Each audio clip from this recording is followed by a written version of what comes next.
Hello dear students, how are you? I hope you all will be fine.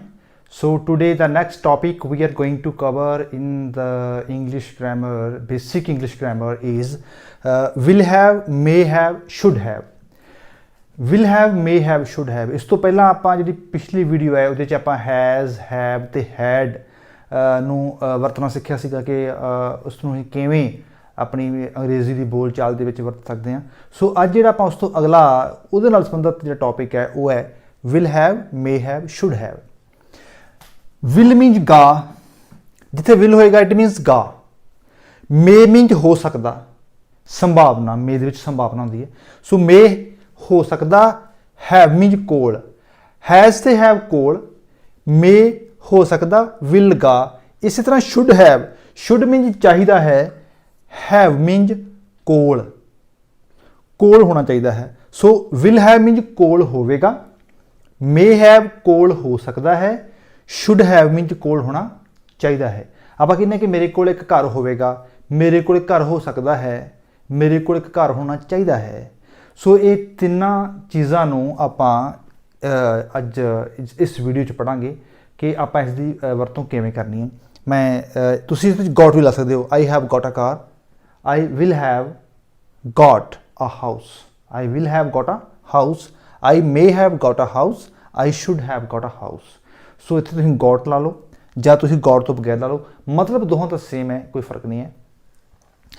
he dash many friends, he will have many friends ਜੇਕਰ ਆਵੇ ਤਾਂ ਇਹਦਾ ਮਤਲਬ ਹੈ ਕਿ ਉਸਦੇ ਬਹੁਤ ਸਾਰੇ ਦੋਸਤ ਹੋਣਗੇ। he may have many friends, ਉਸਦੇ ਬਹੁਤ ਸਾਰੇ ਦੋਸਤ ਹੋ ਸਕਦੇ ਹਨ। he should have many friends, ਕਿ ਉਸਦਾ ਦੋਸਤ ਕੋਈ ਨਹੀਂ ਹੈ ਪਰ ਉਸਦੇ ਦੋਸਤ ਹੋਣੇ ਚਾਹੀਦੇ ਹਨ, ਉਸਦੇ ਬਹੁਤ ਸਾਰੇ ਦੋਸਤ ਹੋਣੇ ਚਾਹੀਦੇ ਹਨ। ਸੋ ਇਹ ਇਹਨਾਂ ਤਿੰਨਾਂ ਦਾ ਜਿਹੜਾ ਵੱਖੋ ਵੱਖਰਾ ਉਹਦੀ ਜਿਹੜੀ ਵਰਤੋਂ ਹੈ ਉਹ ਆਪਾਂ ਸਿੱਖ ਰਹੇ ਹਾਂ will have, may have ਤੇ should have ਦੀ। ਹੁਣ ਆਪਾਂ ਵੇਖੀਏ he will have many friends, ਉਸਦੇ ਬਹੁਤ ਸਾਰੇ ਦੋਸਤ ਹੋ ਸਕਦੇ ਹਨ। ਹੁਣ ਜੇਕਰ ਆਪਾਂ ਨੈਗੇਟਿਵ ਬਣਾਉਣਾ ਹੋਵੇ ਤਾਂ ਬਣਾਵਾਂਗੇ he will not have। ਜਿਹੜਾ not ਆ ਉਹ will ਤੇ have ਦੇ ਵਿਚਕਾਰ ਆਏਗਾ, may ਤੇ have ਦੇ ਵਿਚਕਾਰ ਆਏਗਾ, should ਤੇ have ਦੇ ਵਿਚਕਾਰ ਆਏਗਾ। ਇਸ ਤਰ੍ਹਾਂ ਨਹੀਂ ਹੋਗਾ ਕਿ he will have not many friends, ਇਸ ਤਰ੍ਹਾਂ ਨਹੀਂ, he will not have many friends।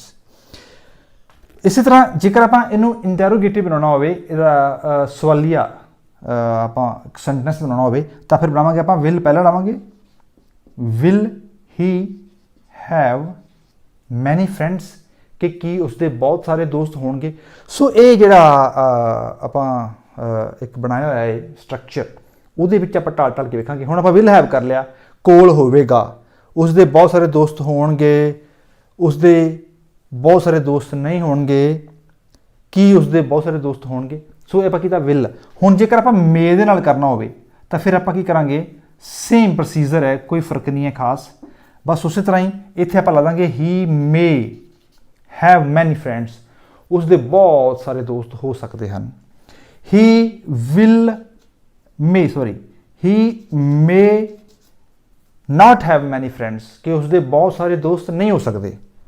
ਇਸੇ ਤਰ੍ਹਾਂ may he have many friends, ਕਿ ਕੀ ਉਸਦੇ ਬਹੁਤ ਸਾਰੇ ਦੋਸਤ ਹੋ ਸਕਦੇ ਹਨ।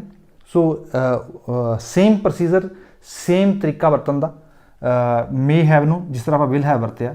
ਸੋ ਇਸ ਤੋਂ ਅੱਗੇ ਆਪਾਂ ਜੇਕਰ should have ਦੀ ਵਰਤੋਂ ਕਰਨੀ ਹੋਵੇ ਤਾਂ ਉਹ ਵੀ ਆਪਾਂ ਇਸੇ ਤਰ੍ਹਾਂ ਕਰਾਂਗੇ, he should have many friends, ਉਸਦੇ ਬਹੁਤ ਸਾਰੇ ਦੋਸਤ ਹੋਣੇ ਚਾਹੀਦੇ ਹਨ। he should not have many friends, ਕਿ ਉਸਦੇ ਬਹੁਤ ਸਾਰੇ ਦੋਸਤ ਨਹੀਂ ਹੋਣੇ ਚਾਹੀਦੇ। should he have many friends, ਕਿ ਉਸਦੇ ਬਹੁਤ ਸਾਰੇ ਦੋਸਤ ਹੋਣੇ ਚਾਹੀਦੇ ਹਨ। ਸੋ ਇਹ ਸਾਰੀ ਜਿਹੜੀ ਆਪਾਂ ਵਰਤੋਂ ਕਰਦੇ ਹਾਂ, ਇਹ ਆਪਾਂ ਜਿਹੜਾ ਇੱਕ has, have, had, will have, may have, should have ਨੂੰ ਆਪਾਂ ਇੱਕੇ ਤਰੀਕੇ ਨਾਲ ਵਰਤਦੇ ਹਾਂ। ਜਿੱਥੇ ਪੋਜੈਸ਼ਨ ਦੀ ਗੱਲ ਹੋਵੇ ਕਿ ਕਿਸੇ ਕੋਲ ਕੋਈ ਚੀਜ਼ ਹੋ ਸਕਦੀ ਹੈ, ਉਸਦਾ ਇੱਕ ਬੇਟਾ ਹੋ ਸਕਦਾ ਹੈ, he may have a son, ਉਸਦਾ ਇੱਕ ਬੇਟਾ ਹੋਵੇਗਾ, he will have a son, ਉਸਦਾ ਇੱਕ ਬੇਟਾ ਹੋਣਾ ਚਾਹੀਦਾ ਹੈ, he should have a son। ਰਾਜੇ ਦਾ ਇੱਕ ਪੁੱਤਰ ਹੋਵੇਗਾ, the king will have a son। ਰਾਜੇ ਦਾ ਇੱਕ ਬੇਟਾ ਹੋ ਸਕਦਾ ਹੈ, the king may have a son। ਉਸਦਾ ਇੱਕ ਦੋਸਤ ਹੋਵੇਗਾ, he will have a friend. ਉਸਦਾ ਕੋਈ ਦੋਸਤ ਨਹੀਂ ਹੋਣਾ ਚਾਹੀਦਾ, he should not have any friend. ਤੁਹਾਡੇ ਕੋਲ ਕੋਈ ਬਹਾਨਾ ਹੋਵੇਗਾ, you will have any excuse. ਤੁਹਾਡੇ ਕੋਲ ਕੋਈ ਬਹਾਨਾ ਨਹੀਂ ਹੋਣਾ ਚਾਹੀਦਾ, you should not have any excuse. ਤੁਹਾਨੂੰ ਕੋਈ ਆਈਡੀਆ ਹੋਵੇਗਾ, you will have an idea. ਤੁਹਾਨੂੰ ਕੋਈ ਆਈਡੀਆ ਨਹੀਂ ਹੋ ਸਕਦਾ, you may not have any idea. ਤੁਹਾਨੂੰ ਇਸ ਦਾ ਪਤਾ ਹੋਣਾ ਚਾਹੀਦਾ ਹੈ, you should have the knowledge of this thing. ਤੁਹਾਨੂੰ ਇਸ ਦਾ ਗਿਆਨ ਹੋਣਾ ਚਾਹੀਦਾ ਹੈ, ਤੁਹਾਨੂੰ ਇਸ ਦੀ ਜਾਣਕਾਰੀ ਹੋਣੀ ਚਾਹੀਦੀ ਹੈ, you should have the information about it. So ਇਹ ਹੈਜ਼ ਤੇ ਹੈਵ ਤੇ had, will have, may have, should have, ਇਹ ਸਾਡੀ ਰੋਜ਼ਾਨਾ ਦੀ ਗੱਲਬਾਤ ਦੇ ਵਿੱਚ ਇਹਨਾਂ ਦਾ ਬੜਾ ਖਾਸ ਰੋਲ ਹੈ। ਇਸੇ ਤਰ੍ਹਾਂ ਇਕੱਲੀ ਗੱਲਬਾਤ ਦੇ ਵਿੱਚ ਹੀ ਨਹੀਂ, ਜਿਹੜੇ ਵਿਦਿਆਰਥੀ ਪੜ੍ਹ ਰਹੇ ਨੇ ਸਕੂਲਸ ਦੇ ਵਿੱਚ, ਕਾਲਜਸ ਦੇ ਵਿੱਚ, ਉਹਨਾਂ ਦਾ ਜੋ ਵੀ ਉਹ ਰੀਡਿੰਗ, ਰਾਈਟਿੰਗ, ਸਪੀਕਿੰਗ ਦਾ, ਲਿਸਨਿੰਗ ਦਾ ਜਿੰਨਾ ਵੀ ਕੰਮ ਹੈ, ਉਹਦੇ ਵਿੱਚ ਇਹ ਸਾਰਾ ਕੁਝ ਵਰਤਿਆ ਜਾਂਦਾ ਹੈ। ਤੇ ਇੰਗਲਿਸ਼ ਬੋਲਣ ਵਾਸਤੇ ਇਸ ਚੀਜ਼ ਦਾ ਆਉਣਾ ਸਾਡੇ ਵਾਸਤੇ ਬੜਾ ਲਾਜ਼ਮੀ ਹੈ, ਕਿਉਂਕਿ ਜਦ ਤੱਕ ਸਾਨੂੰ ਇਹ ਚੀਜ਼ਾਂ ਨਹੀਂ ਆਉਣਗੀਆਂ ਤਦ ਤੱਕ ਅਸੀਂ ਜਿਹੜਾ ਆਪਣਾ ਅਗਲਾ ਕੰਮ ਹੈ ਉਹ ਅਸੀਂ ਕਰਨ ਵਾਸਤੇ ਸਾਡੇ ਵਾਸਤੇ ਬੜਾ ਮੁਸ਼ਕਿਲ ਹੋਏਗਾ।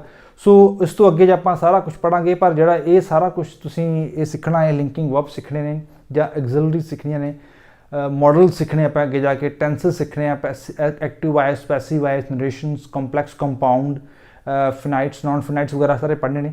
ਸੋ ਉਹ ਪੜ੍ਹਨ ਵਾਸਤੇ ਜਿਹੜਾ ਬੇਸ ਹੈ, ਬੇਸ ਦਾ ਹੋਣਾ ਬੜਾ ਲਾਜ਼ਮੀ ਹੈ। So you should have the fundamental knowledge of certain language if you want to listen, if you want to learn, if you want to read, if you want to speak any particular language, then you should have the knowledge of basic and fundamental rules of that particular language.